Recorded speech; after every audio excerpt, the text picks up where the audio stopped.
Hey guys, it's Gina. Today I want to share with you the 2-pack of these coiled phone charging cables that the brand sent over for me.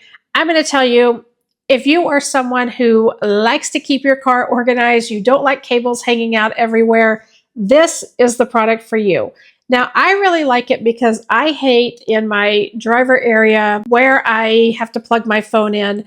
I don't like those long cables that hang down. I just find that I get my hands caught in them, or I grab it accidentally and end up pulling it out.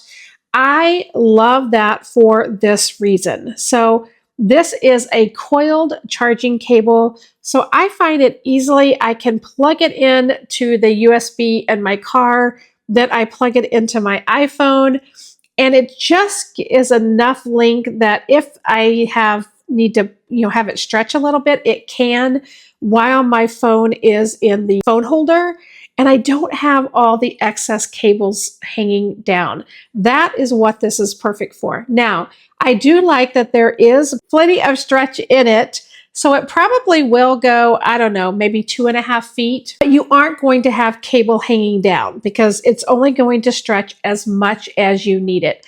I find that the link between where the USB is to where my phone is sitting in the holder is just only needs a little bit of stretch. And that is why I think that if you are looking to have your area where your phone is plugged in stay neatly organized or not have your charging cables hanging down, you are going to love this. I also love the fact that it comes in a 2-pack. So if you have 2 cars, you certainly have one for each car that you're driving. Share with a friend. If you like a car that's organized and neat and you don't like dangling cables, this is a great product for you.